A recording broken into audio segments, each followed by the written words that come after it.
ಹೇಳಿಲ್ಲ, ಹೇಳೋದೇ ಬಂದ್ಬಿಟ್ಟಿದ್ದಾರೆ. ಯಾಕೆ ಕೇಳಿದೆ, ಡಾಕ್ಟರ್ ಕೂಡ ಏನು ಮೇಡಮ್ ಬಂದಿರ್ತೀವಿ ಅಂತ, ರಿಸಲ್ಟ್ ಇರಬೇಕು ಅಂತ. ಬನ್ನಿ ಮೇಡಮ್ ಮಾಡೋಣ. ಏನು ಎಲ್ಲಿಂದ ನೀವು?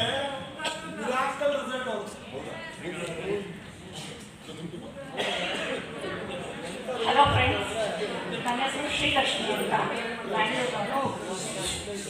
ಬ್ಯಾಂಗ್ಳೂರು. ರಿಸಲ್ಟ್ ಕೇಳಿ, ನಿಮಗೆ ತುಂಬಾ ಬೇಕು. ಮುಂದೆ ಅಲ್ಲೇ ಇರ್ಲಿ ಬಿಡ್ರಿ, ಹಾಕ್ತೀವಿ. ವಿಡಿಯೋ ಮಾಡಿ, ಯಾರನ್ನ ಒಬ್ರು ಒಳ್ಳೆ ವಿಡಿಯೋ ಮಾಡ್ತೀವಿ. ಲೈವ್ ರಿಸಲ್ಟ್ ಚಿಕನ್ ಗುಣಿ ಆಯಿತು. ಸೊ ಅವತ್ತು ಬಂದಿದ್ದು ನಾವು ಇದುವರೆಗೂ ಬಿಟ್ಟಿರಲಿಲ್ಲ. ಈಗ ಇದೇ ವರ್ಷ ಮಾರ್ಚ್ ಏಪ್ರಿಲ್ ಮೇನಲ್ಲಿ ಲಾಕ್ಡೌನ್ ಆದಾಗ ತುಂಬ ಸಫರ್ ಪಟ್ಟೆ. ಎಷ್ಟು ಸಫರ್ ಪಟ್ಟೆ ಅಂದರೆ ತುಂಬ ಕ್ರಿಟಿಕಲ್ ಸ್ಟೇಜ್. ಉಳಿತೀನಿ ಅನ್ನೋ ಗ್ಯಾರಂಟಿ ಇಲ್ಲ. ಮಕ್ಕಳೇ ಅಡುಗೆ ಮಾಡಿ ನನಗೆ ಊಟ ಮಾಡ್ತಿದ್ರು. ಒಂದು ಸ್ಪೂನು ಸಹ ನನ್ನ ಕೈಗೆ ಹಿಡಿಯೋಕ್ಕಾಗ್ತಿರಲಿಲ್ಲ. ಒಂದು ಸ್ಪೂನು ಸಹ ನನ್ನ ಕೈಯಲ್ಲಿ ಹಿಡಿಯೋಕ್ಕಾಗ್ತಿಲ್ಲ ಅಂಥ ಸ್ಟೇಜ್. ಹಾಲಿಂದ ರೂಮ್ ಹೋಗೋಕ್ಕಾಗ್ತಿರ್ಲಿಲ್ಲ, ರೂಮಿಂದ ಹಾಲಿಗೆ ಬರೋಕ್ಕಾಗ್ತಿಲ್ಲ, ನಡೆಯೋಕ್ಕಾಗ್ತಾ ಇರಲಿಲ್ಲ. ಅಂದರೆ ತಲೆಯಾಗಿ ಪಾರ್ಟಿಂದ ಹಿಡಿದು ಪಾದದ ಮೂಲೆವರೆಗೂ ನೋವು. ಎಷ್ಟು ನೋವಿದೆ ಅಂದರೆ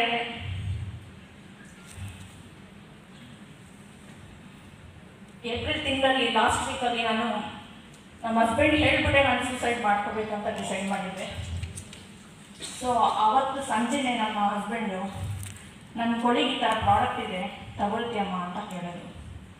ಆಲ್ರೆಡಿ ತುಂಬ ಕಡೆ ಆಯುರ್ವೇದಿಕ್ ಆಗಿರ್ಬೋದು, ತುಂಬ ಇಂಗ್ಲೀಷ್ ಮೆಡಿಸಿನ್ಸ್ ಆಗೋದು ಎಲ್ಲ ಟ್ರೈ ಮಾಡಿಬಿಟ್ಟಿದೆ. ಓಕೆ, ಇದು ಲಾಸ್ಟ್ ಆಪ್ಷನ್, ಟ್ರೈ ಮಾಡೋಣ ಆಯಿತು ಅಂತ ಹೇಳಿ ಸೂಸೈಡನ್ನು ಸೈಡ್ ಇಟ್ಟೆ. ಇದನ್ನು ಚಾಯ್ಸ್ ಮಾಡ್ಕೊಂಡೆ.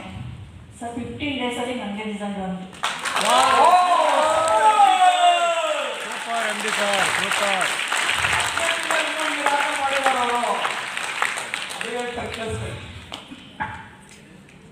ಇನ್ನೂ ಹೇಳ್ಬೇಕು ಅಂದರೆ ಎರಡು ಖುಷಿ ವಿಚಾರ ಇದೆ, ಒಂದು ದುಃಖದ ವಿಚಾರನೂ ಇದೆ. ನಮ್ಮ ಹಸ್ಬೆಂಡ್ ನನಗೆ ವಿ ಸ್ಟಾರ್ ಪ್ರಾಡಕ್ಟ್ ಕೊಡಿಸಿದ್ರು, ಆದರೆ ಅವರೇ ವಿ ಸ್ಟಾರ್ ಪ್ರಾಡಕ್ಟ್ ತಗೊಳ್ಳಿಲ್ಲ. ಅದೇ ದುಃಖದ ವಿಚಾರ. ಅವ್ರಿಗೆ ಲಂಗ್ ಇನ್ಫೆಕ್ಷನ್ ಆಗಿದೆ, ಸ್ಟಾರ್ ಹೆಲ್ತ್ ಇನ್ಶೂರೆನ್ಸ್ ಇದೆ ಅಂತ ಹೇಳಿ ಒಂದೇ ಕಾರಣದಿಂದ ಹೋಗಿ ಹಾಸ್ಪಿಟ್ಲಿಗೆ ಅಡ್ಮಿಟ್ ಆದರು. ಅಡ್ಮಿಟ್ ಆದವರು 2 ತಿಂಗಳಾದರೂ ಮನೆಗೆ ಬರೋಕ್ಕಾಗಿಲ್ಲ. ಅರ್ಧ ಜೀವ ಆಗಿ ಬಂದರು. ಈಗಲೂ ಬೆಡ್ ರಿಡನ್ ಆಗಿದ್ದಾರೆ. ನಾನು ವಿ ಸ್ಟಾರ್ ತಗೊಂಡೆ, ನಿಮ್ಮ ಮುಂದೆ ನಿಂತಿದ್ದೀನಿ.